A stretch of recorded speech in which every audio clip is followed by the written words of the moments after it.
मेरे भाइयों बहनों, आप सभी का स्वागत है। आज मैं आपको प्रोत्साहित करना चाहता हूं कि परमेश्वर में कैसे विश्वास को बनाए रखें। जैसे कि हम सभी जानते हैं कि कोरोना वायरस के द्वारा काफ़ी लोग डरे हुए हैं। हमें इस डर पे कैसे विजय प्राप्त हो सकती है। एक मसीह होने के नाते हमें अपना विश्वास और आशा परमेश्वर के वचनों पे लगाए रखना है, ताकि हम इस भय से विजय प्राप्त कर सकते हैं। हालेलुया। हमें यह याद रखना चाहिए कि पवित्र आत्मा जो हमें दिया गया है वह हमें निडर बनाती है। पवित्र शास्त्र हमें बहुत सारे वचन के द्वारा भय के पर काबू पाना सिखाता है। आओ हम पवित्र शास्त्र में वचन पढ़ें।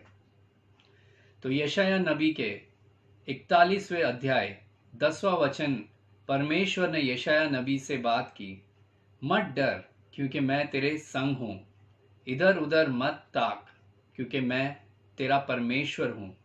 मैं तुझे दृढ़ करूँगा और तेरे सहायता करूँगा, अपने धर्मीय दाहिने हाथ से मैं तुझे संभाले रखूँगा। हालेलुया।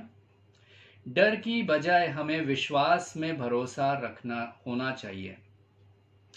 हमारा विश्वास यीशु मसीह के बलिदान पर होना चाहिए, जो हमें सारे पापों और श्रापों से मुक्त करता है।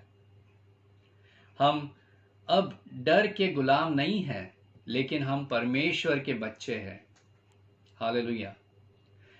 हमारे स्वर्गीय पिता हमें गहराई से प्यार करते हैं और वह हमें हर दम देखते रहते हैं। परमेश्वर जो हमें देख रहा है, ना ऊंघेगा और ना सोएगा।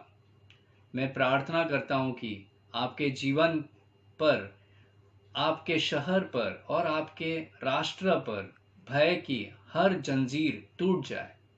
मैं प्रार्थना करता हूं कि आप विश्वास से भरे रहे। मैं प्रार्थना करता हूं कि हम मजबूत और साहसी बने, क्योंकि हम इस देश में एक साथ आगे बढ़ते हैं। हालेलुया। हम और एक वचन की ओर देखते हैं। 2 तीमुथियुस अध्याय 1 7वां वचन, क्योंकि परमेश्वर ने हमें भय से नहीं पर सामर्थ और प्रेम और संयम की आत्मा दी है। हालेलुया। हमने न केवल निडर होना चाहिए, बल्कि हमें यह भी याद रखना चाहिए कि पवित्र आत्मा जो हमारे भीतर रहती है, वह सामर्थ और प्रेम और संयम की आत्मा दी है। वह हमें राज्य के लिए असाधारण काम करने का अधिकार देता है।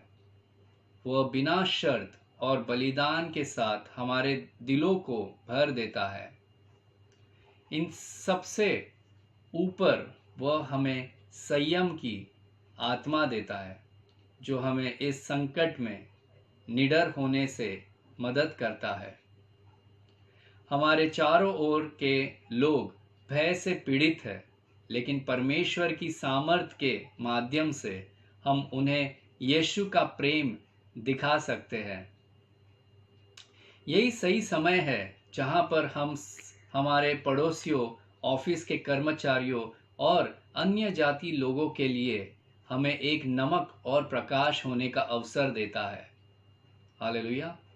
यह समय है कि हम पहले से कहीं ज़्यादा दुनिया के लिए प्रार्थना करें और साथ ही साथ अपने आसपास की तात्कालिक ज़रूरतों को पूरा करके यीशु के प्यार को दिखाएं।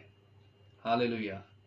मैं प्रार्थना करता हूं कि आपका प्रकाश इस अंधेरे में उज्जवल और उज्जवल होता रहे। आमेन। तो प्रिय भाइयों बहनों, धन्यवाद देता हूँ इस सुंदर समय के लिए जो परमेश्वर ने हमें दिया है, और मैं प्रोत्साहित करता हूँ कि ऐसे समय को व्यर्थ ना जाने दें और परमेश्वर के वचन में अपना मन लगाए, ताकि हम आने वाले दिनों को और दृढ़ता से और सामर्थ्य से आगे हम बढ़े, ताकि हम में कोई ऐसी बातें ना रहे जो भय से है। इसी वक्त मैं प्रार्थना करता हूँ यीशु मसीह के नाम से सारे भय की आत्मा को हमारे जीवन से निकालता हूँ। आमेन, आमेन, आमेन।